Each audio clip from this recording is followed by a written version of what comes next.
Muy bien, damos a conocer hace unos días la tristeza de María Becerra, de su familia, y lo comentaron a través de redes sociales también, la pérdida de su embarazo, un embarazo de características ectópicas.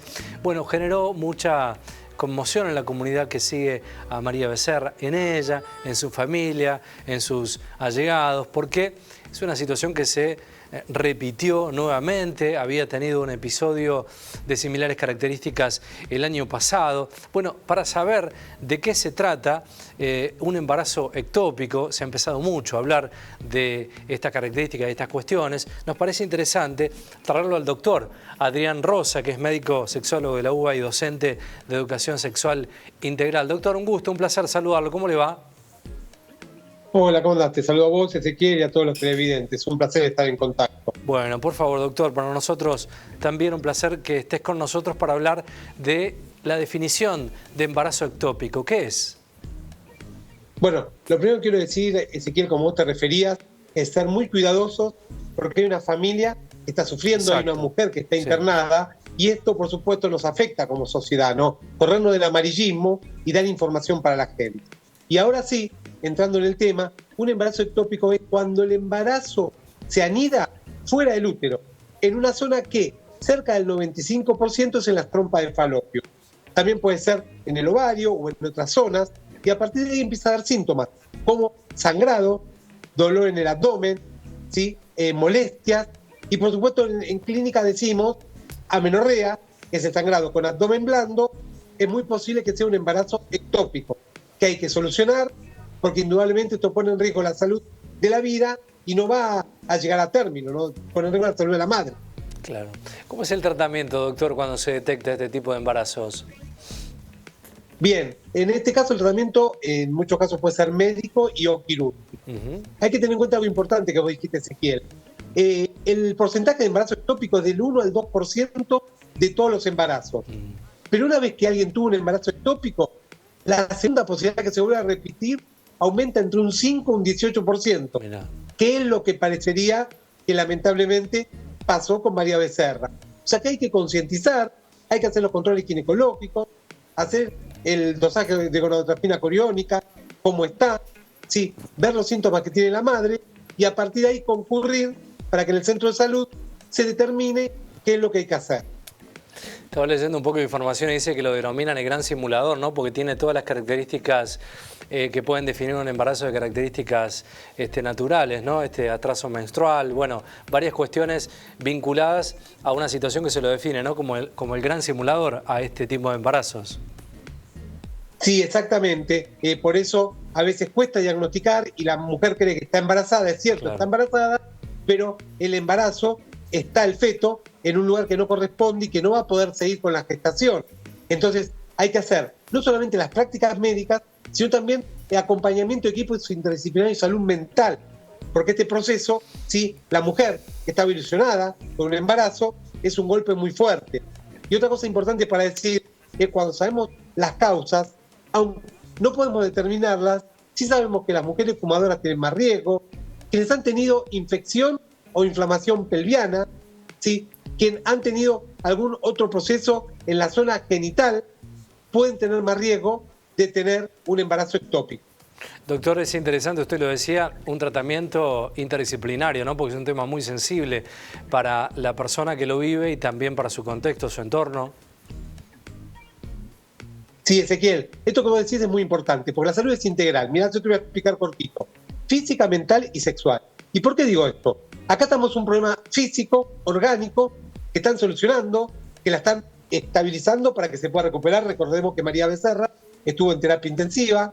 Hay que acompañar en la salud mental con el equipo de psicología para contener a ella y a su vínculo cercano.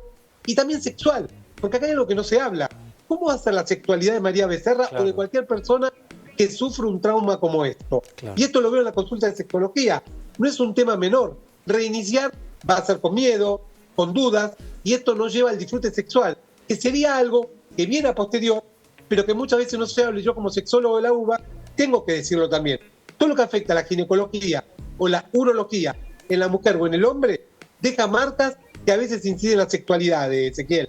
¿De qué depende poder revertir este cuadro, doctor, y que María Becerra y tantas otras que han tenido embarazos ectópicos puedan cursar un embarazo de características normales, naturales? Bueno, la realidad es que hay algo impredecible, como siempre digo, medicina no es matemática, 2 más 2 no es 4. Es cierto que al haber tenido un embarazo ectópico, como conté antes, aumenta las posibilidades de que se vuelva a reiterar. Entonces, en estos casos, habrá que hacer unos controles ginecológicos, ver cómo está toda tu parte, ¿sí?, de los órganos sexuales, ¿sí? Y a partir de ahí, el equipo médico determinará si el riesgo es muy grande de volver a tener un embarazo ectópico, buscar una vía alternativa, una fertilización asistida, en donde se garantiza la posibilidad que ese óvulo que se une al espermatozoide se anide en el útero donde corresponda y no en otro lugar. ¿Hay características genéticas que predisponen un embarazo ectópico?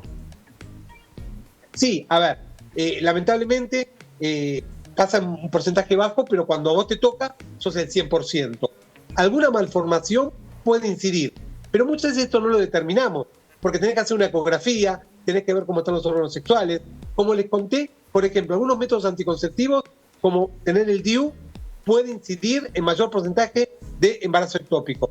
Personas fumadoras y quienes tuvieron infecciones en la zona pelviana, puede aumentar el riesgo. No significa que vaya a suceder, Ezequiel.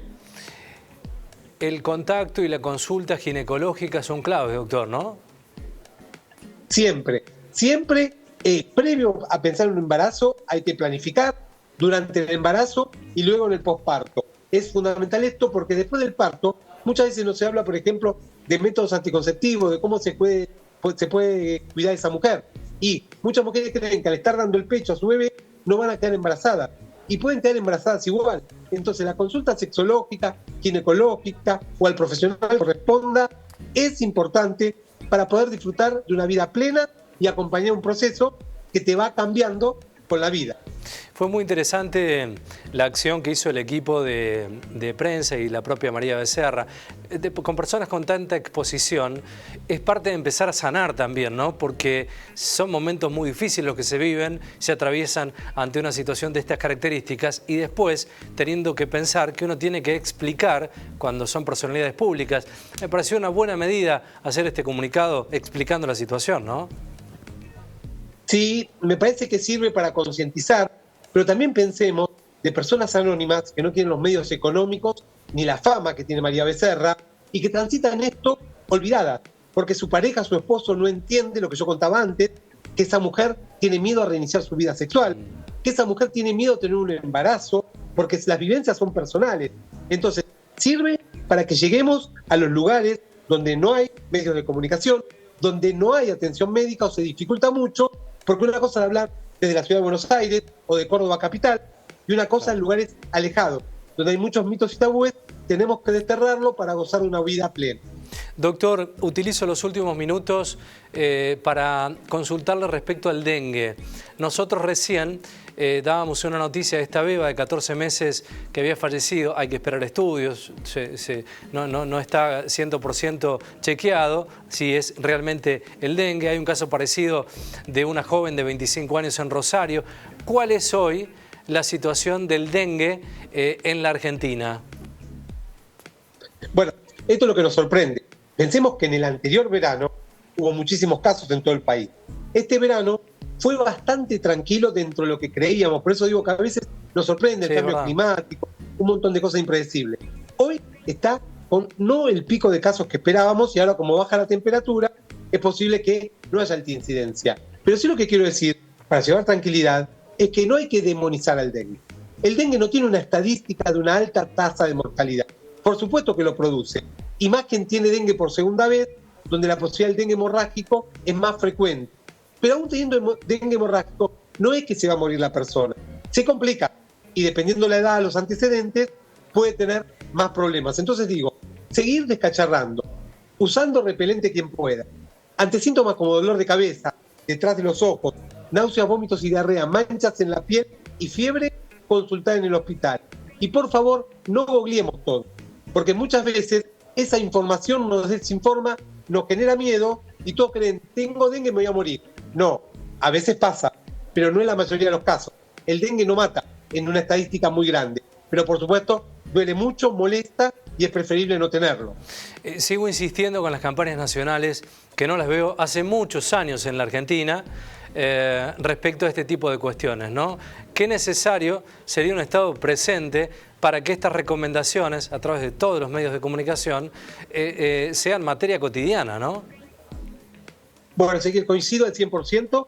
Yo quiero un Estado presente y controlado. El Estado es fundamental no solamente para hacer campañas, sino también para la educación sexual integral. Por ejemplo, en este momento que hay menor presupuesto, por ejemplo, faltan tal vez métodos anticonceptivos. Por ejemplo, la prevención de preservativos o métodos de prevención de embarazos no deseados. Y esto es problemático porque a futuro puede haber aumento de infecciones de transmisión sexual. Hoy estamos viendo más casos de sífilis en la consulta profesional. Entonces necesitamos que se utilicen bien los recursos disponibles y esto depende de que el Estado funcione bien. En Córdoba, en cada provincia, en nuestro país, el mensaje tiene que ser claro.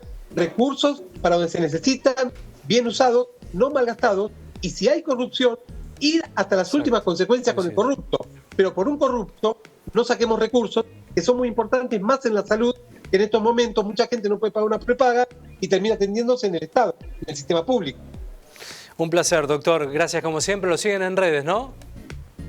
Sí, doctor.adrianrosa, y también les cuento que estoy haciendo Sexualizarte en Teatro, quien viene a Buenos Aires, este domingo 27 de abril, estamos en la sala terraza del Paseo de la Plaza, en un show que lleva la comunicación, la información, la ciencia, que es lo que se necesita. Enseñarle a la gente, disfrutar y reírnos. Así que nos pueden seguir también en sexualizarte.teatro. Ya que estoy, aprovecho y mezclo todo para que la gente conozca. Muchas gracias, doctor. Un fuerte abrazo. Buen fin de semana. Hasta luego. Saludos.